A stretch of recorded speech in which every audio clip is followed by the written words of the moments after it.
Welcome to the Ed O'Keefe Show. Transform your mind, accelerate your business, energize your body, and inspire the world. Now here is your host, Ed O'Keefe. In this episode of the podcast, we're going to hear part of a presentation from the first winner of Donald Trump's reality TV competition, The Apprentice, Bill Rancic. So let's listen in to Bill. The more commercials that they have, the higher the price gets. Trust me when I say this. Always, always, always check in with your business. And I remember thinking, dear God, what have I gotten myself into? You have to have a good strategy. I think that's very, very critical. But they don't even try it at all. And that's the biggest failure of them all. They don't even try at all.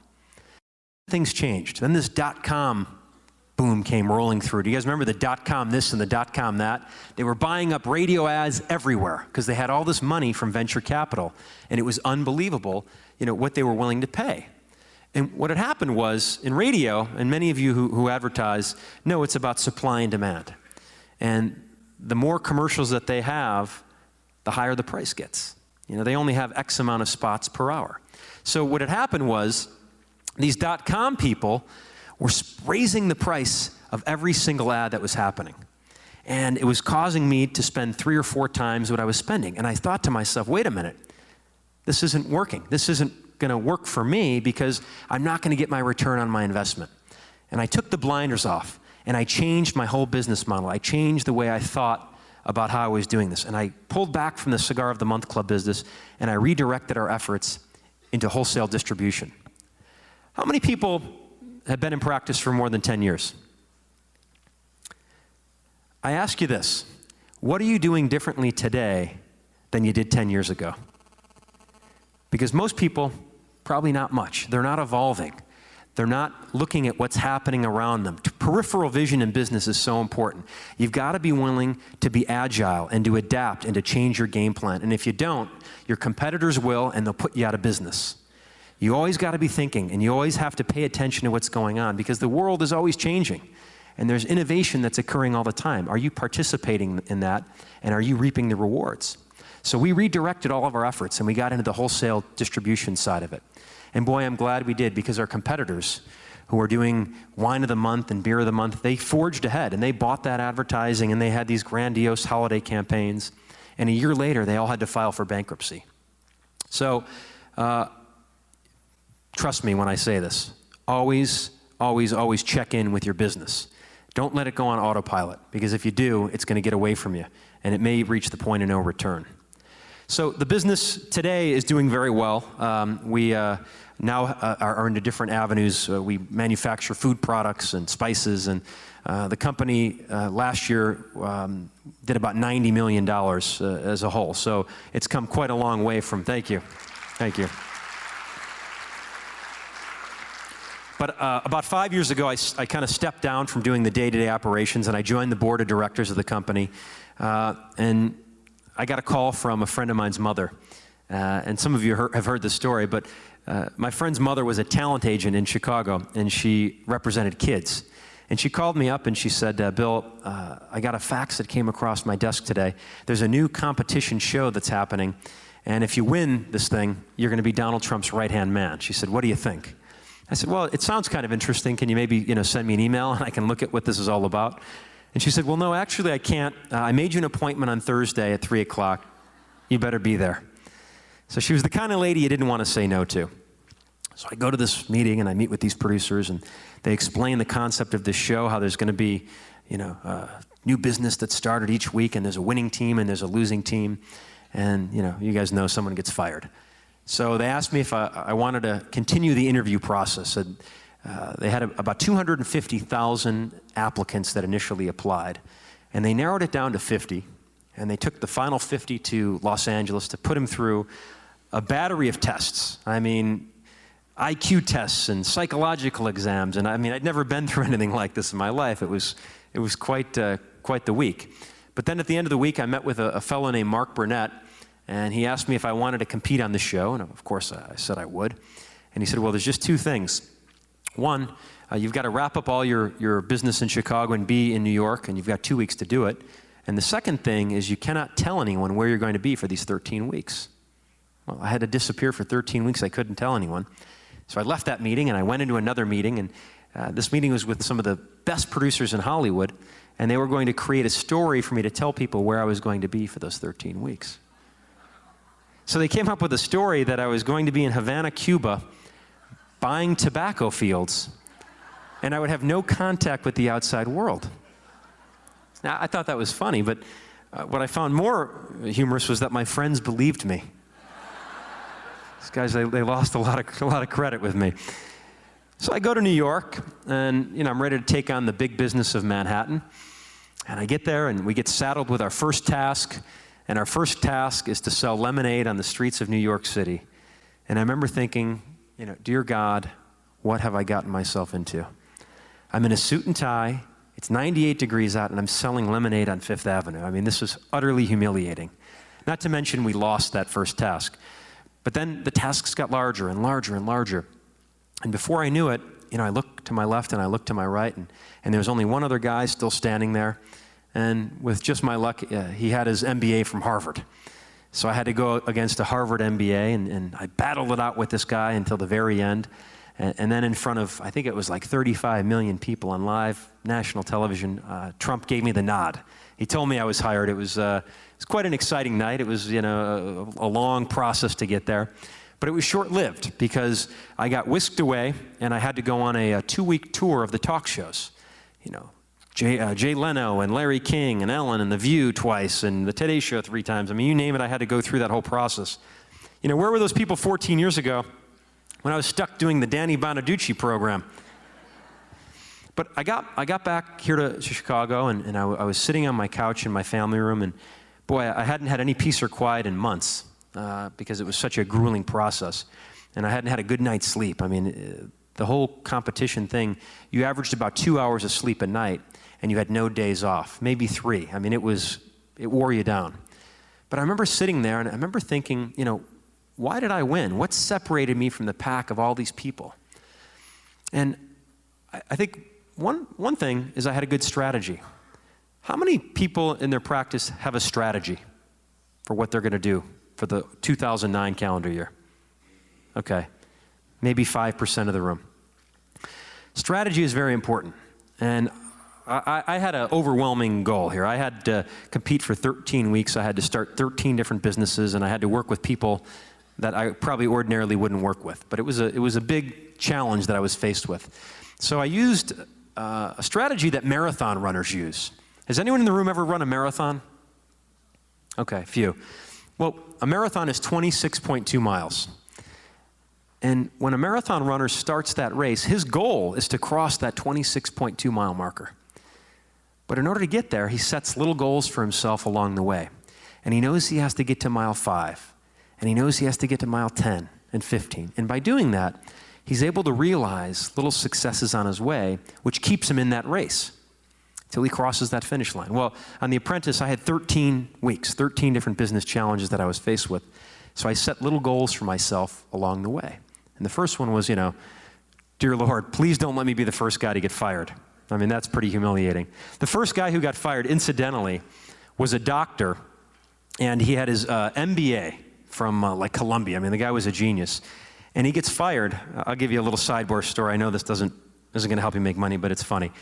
He gets fired, and when you get fired, you are immediately taken to a hotel and sequestered that first season, because this show was huge, and no one, they didn't want the order of firing to get out because it would ruin, the whole process, and people wouldn't need to tune in. So this guy gets sequestered. He's an MD and an MBA, and he's stuck in this hotel room for, 9 weeks. He couldn't leave. His apartment was 3 blocks away, right? So yeah, don't feel that bad for him, because about the 3rd day he realized that he could sign anything he wanted to the hotel room, and NBC was going to pick up the tab. He had the finest wine collection in that room that money can buy. He had a manicure and a masseuse come up every day, right? When he checked out of his hotel, his incidental expenses, I think, were in the neighborhood of $38,000. So he had a little fun. Anyway, getting back to business.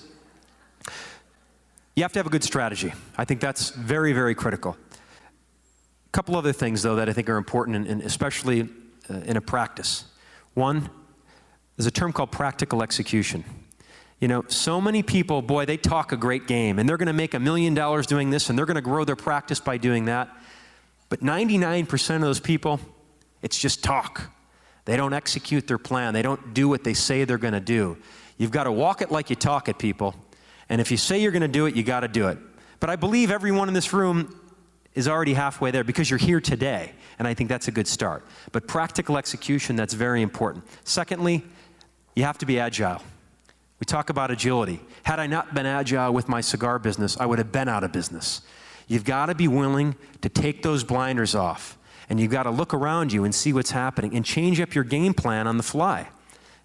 So many people do the way they learned in school, or the way their dad did it and the way their grandfather did it, and that's the way they're going to do it. Well, that doesn't always work. We're seeing that now. The stock market is a prime example. How many people have lost money in the stock market? Okay, a lot of people. The traders who are agile, who take off those blinders, they're finding ways to make money in this market. And they know that the stock market is never going to be what it once was. And they're retooling their strategy, and they're redirecting how they're investing that money. Thirdly, it's about risk. It's about taking risk, managing that risk, and many times micromanaging that risk and converting it into success. Risk is very, very funny thing because most people are afraid of it. I think you've got to embrace it, but you've got to manage it. And if you do it properly, you'll find success. Now, why are some people successful, and really many are not? And that's a difficult question to answer, but for me it comes down to one word, believe it or not, and that word is fear. When we're born into this world, we're only born with two fears, the fear of falling and the fear of loud noises. And so many people are afraid to fail, or they're afraid what their friends or family are going to think, or they're afraid to try something new, that they don't even try it at all. And that's the biggest failure of them all. They don't even try at all. Now, I got hired on with Trump, and boy, I was scared. I thought I've got to spend the next year of my life working with this guy. It was pretty scary, but 1 year turned into 2, and 2 turned into 3. And I got the opportunity to not only spend time with him, but I got to spend some time with Ted Turner and Mark Cuban, who I've known over the years. And I love to people watch. Any people watchers in the room? You can learn so much from watching people, I'll tell you. And I've watched these guys, and although their personalities are so different, they all have very similar traits and very similar ways that they do business. And one thing is these guys are all good decision makers.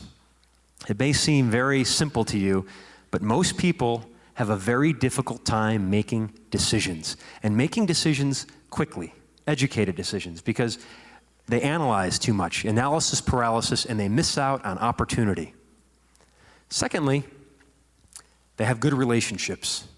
They have good relationships with the people that work with them and work for them, and they have good relationships in the community. What are you doing to strengthen your relationships in the community? I think you have to ask yourself that question, because as a dentist and with a dental practice, that's your lifeline. And if you don't have those relationships, you're not going to find the level of success that you could. And these guys all have fantastic relationships in their community. Thirdly, and probably one of the most important things, is they're all creative. And most people think in order to be successful in business, you've got to just be a good numbers guy. You can hire someone to do your numbers. You've got to find creative solutions to your problems. You've got to be willing to go buy those Coke bottle glasses and paste that note on there and do things that your competition isn't willing to do, to get your name out there, to be number one in the community. And these guys all have it. So I've seen the best of the best as far as entrepreneurs. And as Ed mentioned, I recently finished filming a show called We Mean Business for A&E. And I got the opportunity to see the worst of the worst. And these entrepreneurs, I go into these small businesses that are failing, and I gut them. It's like extreme home makeover, but for small businesses. And I go in there, and I see these people. In almost every one of these businesses, they all have the same flaws. First and foremost, I guess I did almost 10 of these businesses. Not one of them had goals. No one has goals. How can you not have goals set for yourself? That's like getting in the car and driving and not knowing where you're going to go. You're going to drive around and around and around. You're not going to get anywhere. How many people have goals set? That's great. Okay, good. No goals. Awful.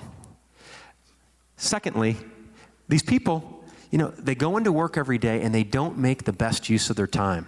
They're killing time. And they don't realize that they're only hurting themselves. You've got to manage your time properly. And you've got to make sure if you're going to work for 8 hours a day, if you're going to work for 10 hours a day, that you're making the best use out of that time. You've got to really squeeze every hour. And you've got to track what you're doing at work. What did I do from 9 to 10, 10 to 11? And when you do that, I make these entrepreneurs do that. They see exactly how much time they're wasting. And they're surprised when they look at that journal at the end of the week, how little they actually did. It's amazing. You've got to make yourself a journal and track even a quarter hour, a quarter of your day. And you'll see exactly what's getting done. And I think thirdly, they give up too easily. These people, they reach a roadblock and they throw their arms up in the air and they give up. And the thing I've learned from Trump and these other guys is they have that never quit attitude. They fight and they're willing to go in the side door if the front door is locked or the back door. They find ways to reach their objectives and they don't give up. And so many entrepreneurs, they think it's going to be a difficult road and they throw their arms up and they give up. And you can't do that. Now, you guys are all here because you want change, because you want to make your practice better, because you want to be more successful at what you're doing. And I think that's spectacular. And you're probably going to be doing things a little differently, and you're going to be an innovator. And the one thing that I've noticed about innovators, and it happened to me when I was coming up with these different businesses along my journey, is that there's always been people around who told me I couldn't do it. There's always been those people around me who felt the need to pull me down in order to build themselves up, and I'm sure you're going to encounter that. Those owners of that metals company that laughed at me.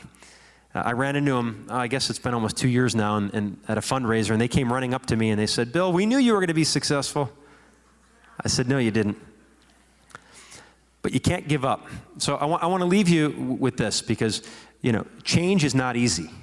Change is scary. And you cannot be afraid to leave your comfort zone. Because the minute you can leave your comfort zone, the minute you're going to be closer to reaching your full potential. And before we go, I'm going to open it up to questions in a second, but I want to leave you with a quote from Emerson. Because Emerson, I think he said it best, and he said, "Always, always, always do what you're afraid to do, and you will find success." So I think leaving that comfort zone, facing the fear, you guys will reach your full potential. This episode is sponsored by Marine D3. If you want 24-hour antioxidant protection while giving your brain, eyes, heart, and overall energy a jolt of long-lasting nourishment, then Marine D3 is for you. This is my number one top-selling health product that I've sold over 500,000 bottles, and right now, 80% of our sales come from repeat customers. Marine D3 can flood your cells with an abundance of new antioxidants and nutrients that fights and repairs damage done to the cells during exercise, everyday living, and the natural breakdown that occurs as we age.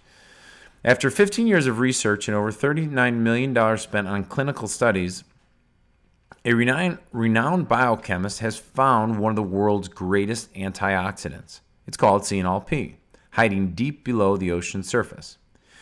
I took CNLP, combined it with a little-known omega-3 called calamine, as well as vitamin D3, so that you can get maximum benefit all in one supplement. I'd like to give you the first bottle absolutely free. I just ask that you pay shipping and handling. At edokeefeshow.com/free bottle, I'll have a mini presentation that will share more about the supplement and why people are raving about it. Most importantly, it'll show you exactly how you can get it shipped out to you today, just for shipping and handling. This episode is brought to you by Dormant Forces Insider. If you would like monthly big business breakthroughs, insider marketing strategies that actually work, and mindset secrets of multimillionaires sent directly to your door so you can have it in your hands and you can apply them, then this is for you. Now, you can test drive my Dormant Forces Insider Silver membership for just 1 month free. If you love it, we know you'll stay with it and let it keep you in the loop of what's working inside my businesses and the other dozens and dozens of businesses that I mentor. Why would you go at it all on your own when you can use other people's experience than just replicate what works? Anyhow, right now you can test drive the membership for just $1 plus a few bucks shipping and handling by going to edokeefeshow.com/dormant forces. That's edokeefeshow.com/dormant forces. And thank you so much for tuning into this episode of the podcast. You can find the show notes for this episode as well as all the other podcast episodes by heading on over to edokeefeshow.com. If you would, please go subscribe to the podcast on iTunes and leave a rating and review. Rating and reviews truly are the best way for you to show your appreciation for the show because they help more people find out about the podcast and decide if this is the one for them. So until next week, it's time for you to go out there, take action, and inspire the world.